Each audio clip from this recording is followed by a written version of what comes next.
लंबे समय से नाराज चल रहे भतीजे अजीत पवार ने चाचा शरद पवार को बड़ा झटका दे दिया। रविवार को अचानक अजीत पवार एनडीए यानी महाराष्ट्र की सरकार में शामिल हो गए और उप मुख्यमंत्री पद की शपथ ले ली। शपथ के लिए राजभवन जाने से पहले अजीत पवार ने अपने साथी विधायकों के साथ बैठक की। अजीत पवार के राजभवन पहुंचने के दौरान एनसीपी चीफ शरद पवार पुणे में थे। उन्होंने कहा कि उन्हें पार्टी विधायकों की बैठक की कोई जानकारी नहीं है, लेकिन अंदर खाने अजीत पवार की बगावत की पूरी पटकथा लिखी जा चुकी थी। मी अजित अनंतराव पवार गांभीर्यपूर्वक दृढकथन करतो की महाराष्ट्र राज्याचा उपमुख्यमंत्री म्हणून माझ्या विचारार्थ आणले जाईल। अजीत पवार ने खुद तो एनडीए का दामन थामा ही, अपने साथ 8 विधायक और ले गए, जिनमें छगन भुजबल, दिलीप वलसे पाटिल, हसन मुश्रीफ, धर्मराव बाबा अत्राम, धनंजय मुंडे, अदिति तटकरे, संजय बंसोड़े और अनिल भाईदास पाटिल शामिल हैं। इस बीच महाराष्ट्र सरकार में मंत्री सुधीर मुनगंटीवार ने दावा किया कि एनसीपी के 40 विधायक शिंदे सरकार के साथ हैं। बताया जा रहा है कि अजीत पवार के साथ गए कुछ विधायक पटना में विपक्षी एकता की बैठक में शरद पवार द्वारा राहुल गांधी को सहयोग किए जाने से नाराज थे। भतीजे अजीत पवार के साथ यूं तो शरद पवार की खटपट का इतिहास काफी लंबा है, लेकिन हाल में ऐसा क्या हुआ जिससे अजीत पवार इतने नाराज हो गए? अजीत पवार का फैसला कोई आनन फानन में लिया गया फैसला नहीं था। वो खुद को लंबे समय से शरद पवार के राजनीतिक वारिस के तौर पर देख रहे थे। इस साल 2 मई को जब शरद पवार ने पार्टी अध्यक्ष पद छोड़ा तो इस बात की संभावना थी कि अजीत पवार को पार्टी की कमान सौंपी जाए। हालांकि ऐसा नहीं हुआ।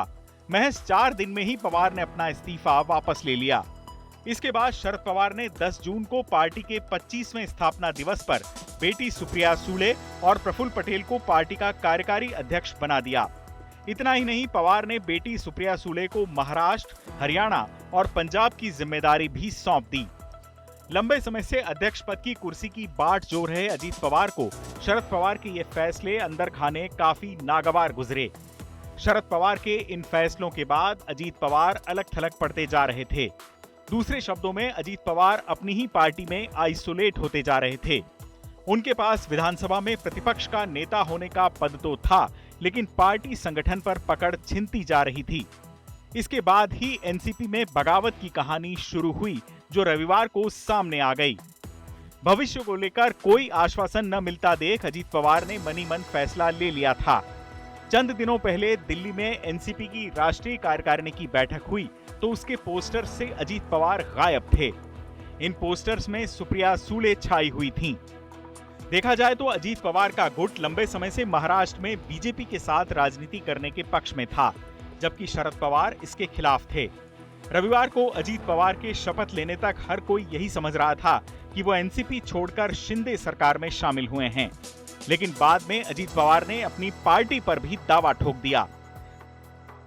पवार ने साफ कहा कि उन्होंने एनसीपी नहीं छोड़ी है, बल्कि एनसीपी ने ही शिंदे सरकार को बतौर एक पार्टी समर्थन दिया है। अजीत पवार ने कहा कि चाहे जिला परिषद के चुनाव हो या पंचायत के चुनाव, आगे सभी चुनाव एनसीपी के नाम पर ही लड़े जाएंगे। पार्टी का नाम और सिंबल हमारे साथ रहेगा। अजीत पवार ने एनसीपी के सभी विधायकों का समर्थन होने का दावा भी किया। हमने सबने मिलके ये डिसीजन लिया है, पार्टी के नाते हमने ये डिसीजन लिया है और ये होते हुए पूरे विधायक हमारे साथ है, मेंबर ऑफ पार्लियामेंट हमारे साथ है, बाकी के पार्टी के वर्कर हमारे साथ है। इसीलिए आज मैंने डिप्टी चीफ मिनिस्टरशिप का ओथ ली। यानी एनसीपी भी शिवसेना की तरह टूट चुकी है और यहां से आगे शुरू होगी एनसीपी की विरासत पर खींचतान की जंग। फिलहाल महाराष्ट्र विधानसभा में एनसीपी के 53 विधायक हैं। यदि अजीत पवार का 40 या उससे भी ज्यादा विधायकों के समर्थन का दावा सही है तो इस लड़ाई में वो विजेता हो सकते हैं। दल बदल कानून से बचने के लिए 2/3 विधायकों का अजीत पवार के साथ होना जरूरी है। यदि ऐसा होता है तो चुनाव आयोग भी बड़े खेमे को मान्यता दे सकता है, जैसा कि उसने एकनाथ शिंदे के मामले में किया था।